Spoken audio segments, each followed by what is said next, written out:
Hi, in this lesson, we're going to look at how we can create graphics using Python. Let's get started. In order to create graphics in Python, we need to use an interface called TKInter. Though there are other ways we can create graphics in Python, TKInter is the standard Python interface to the TK toolkit and the one we're going to focus on in this course. We're going to be using TKInter to draw shapes on the canvas, such as the snowman shown here. But there are many other things that can be created using this interface, such as buttons, text inputs, and other widgets.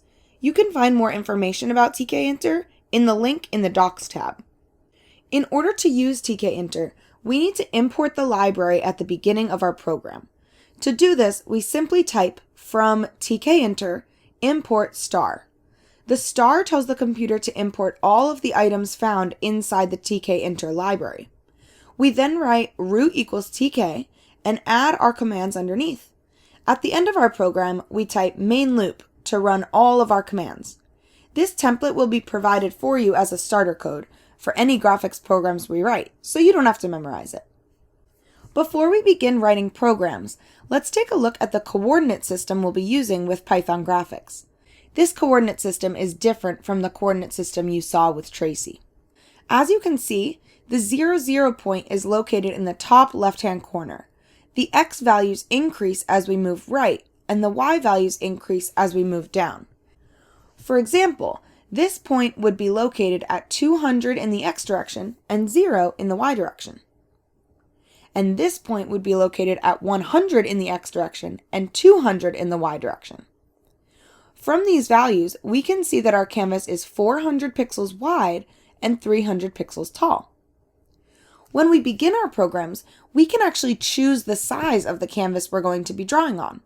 We do this by using the commands here, where we note the width and height values. When we run this program, we'll see a canvas, which will default to a gray color, on our screen with the noted dimensions of 400 for the width and 300 for the height.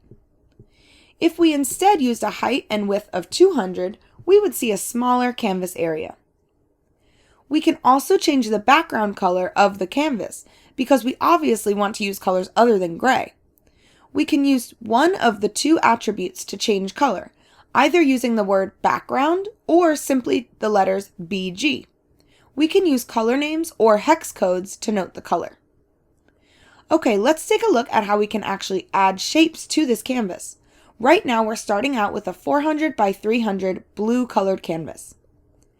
We can use this command, screen.createRectangle, and note the coordinates of the top left corner and bottom right corner of our box. Here, the top left corner of our rectangle is located at point 50, 50, and the bottom right corner is located at 300, 200. If we want the rectangle to be colored in, we use the attribute fill and note a color name or hex code. We can also use the attribute outline to change the outline of the shape. If we want to create an oval or circle, we use screen.createOval and note the top left and bottom right corners of the box surrounding the shape. We can color the oval the same way as a rectangle, using the attributes fill and outline. We can draw a line from one point to another by giving the coordinates of the starting and ending points and using screen.createLine. Now we can actually note as many points as we want inside our createLine function, and the points will just be drawn one after another. If we instead use screen.createPolygon with these points, we can see that the shape is filled in. It is important to note that a polygon always defaults to being filled in black, and any shape we draw with the createLine function will just be the outline of the shape. There are some attributes we can use with any shape we draw. The dash attribute will draw a line or the outline of the shape with dashes as noted by the numbers given. If one number is given, this will be the distance for each dash and each space. If two numbers are given, the first number will be the length of the dash and the second will be the length of the space. The fill attribute will fill in the shape with the color noted. The outline attribute will change the color of the outline of the shape.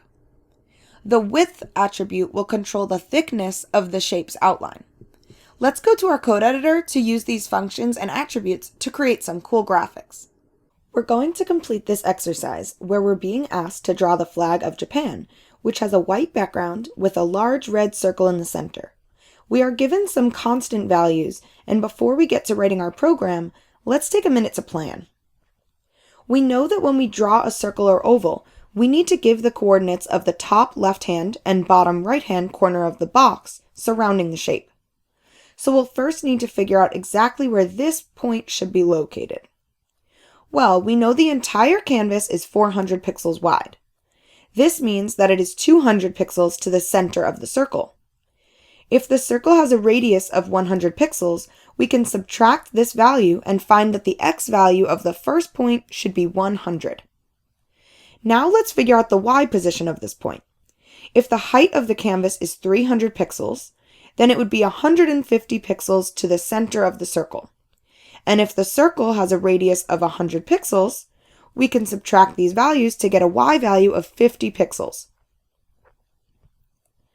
To get the coordinates of the second point, we would follow a similar process.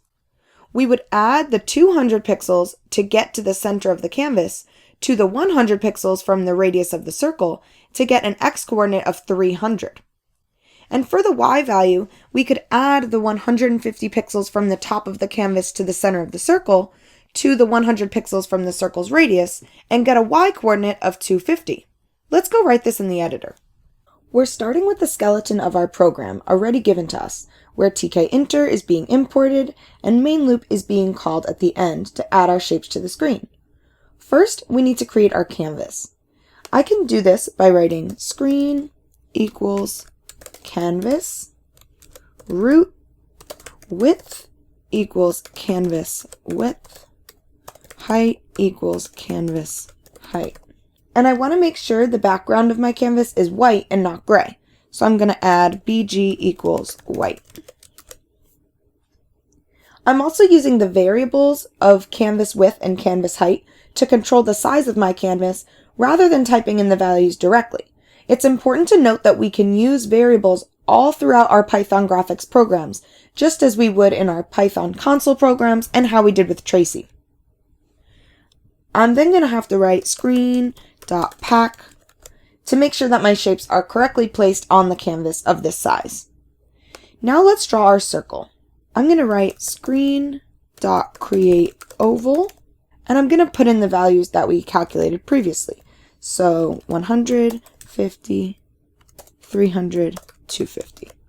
Now I need to make sure that my circle is red, so I need to add in fill equals red. And let's see how this looks. It looks good, but I don't really like that black outline. You'll notice that all of the shapes default to a black outline. So instead, we can write either outline equals red, or if we just leave an empty string, the outline will be transparent. Great work!